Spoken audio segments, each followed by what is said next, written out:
The Pac-12 has some of the most interesting and diverse stadiums out of any conference, so it's going to be a challenge to rank them, especially with my limited brain capacity, but let's give it a go. Unlike the SEC, there wasn't an easy automatic choice for last place. I feel a little bad going for Martin Stadium, especially considering it has been recently renovated and looks pretty impressive, but it's got to be someone. And this simple horseshoe stadium just looks like it belongs in one of the lesser known conferences. I fear that I may now be barred from visiting Pullman, Washington, but that's the sort of sacrifice I'm willing to make for these videos. How would you feel if you could never visit Pullman?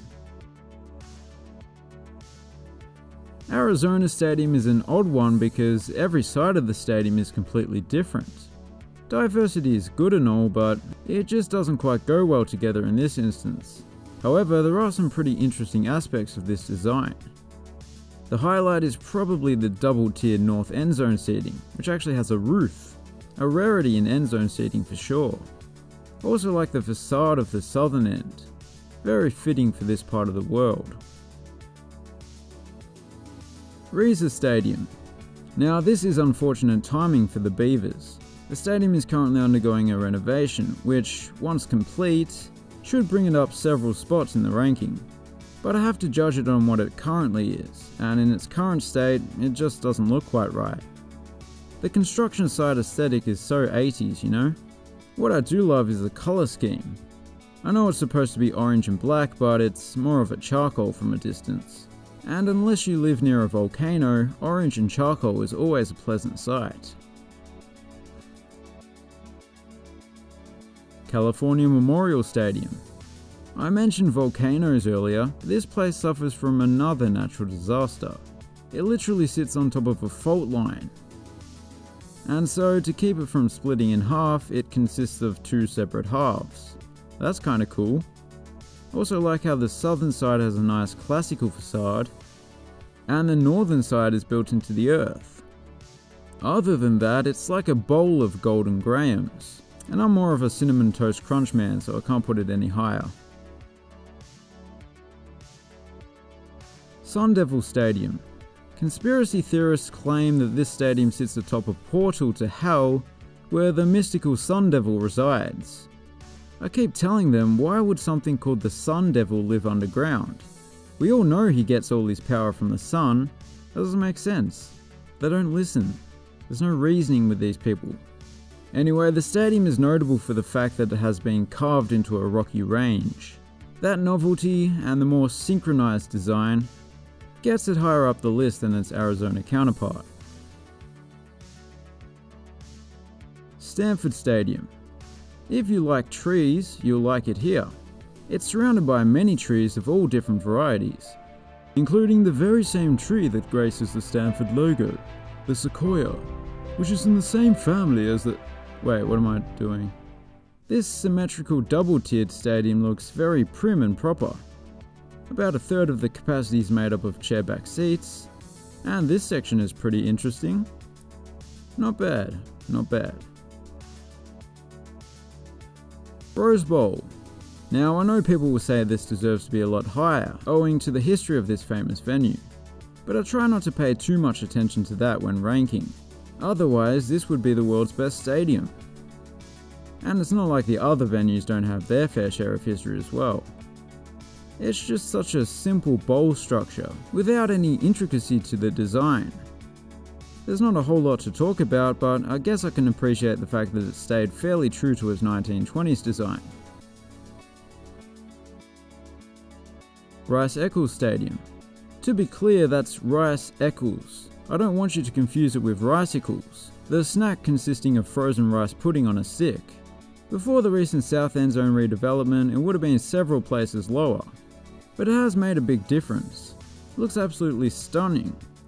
The video board is almost as imposing as those mountains in the backdrop. It also has one feature that no other venue in the conference has, and that's an Olympic cauldron. If you disregard the fact that it's from the Winter Olympics, that's kinda cool.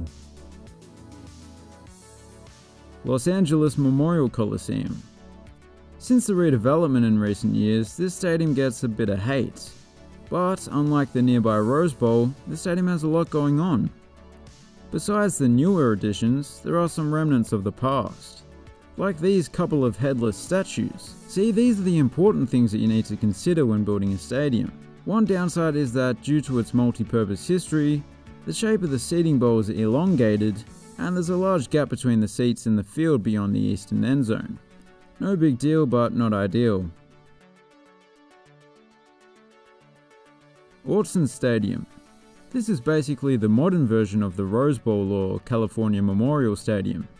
It has a smart looking exterior with prominent Oregon branding, and just like in Berkeley, the other side is built into the earth, albeit a man-made mound of earth.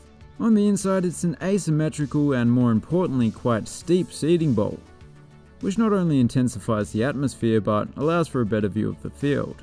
And there's even a wee little roof to protect a few thousand spectators from the rain. I can't really think of a negative, although a punishment of 100 lashes for wearing anything other than Nike is a bit harsh. Folsom Field.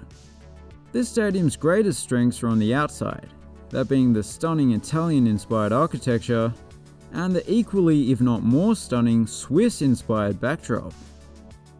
But even if you took those away, it's still a great stadium with plenty of quirks, including some unusual sections of seating and some interesting looking press boxes. Being the highest stadium in the conference at around a mile above sea level also means there's less of that pesky oxygen hanging around. Such an overrated gas. Now hydrogen, that's a real gas. Husky Stadium is located in one of the more serene settings in college sports, or any sport for that matter. It also has more covered seating than at any other Pac-12 stadium, with those roofs keeping the sound in and making it the loudest stadium in the conference as well. I appreciate the small section of chairback seats of the finest variety, the purple variety. The thing that lets it down a little bit is that only a small section of the exterior is aesthetically pleasing. The rest is just functional and nothing else. Despite this, it's still number one for me. So there you have it. I expect a lot of disagreements in the comments, but that's okay. Freedom of speech is what separates us from North Korea, as well as all the other stuff. If you're new, please consider subscribing. Thanks for watching, have a good one.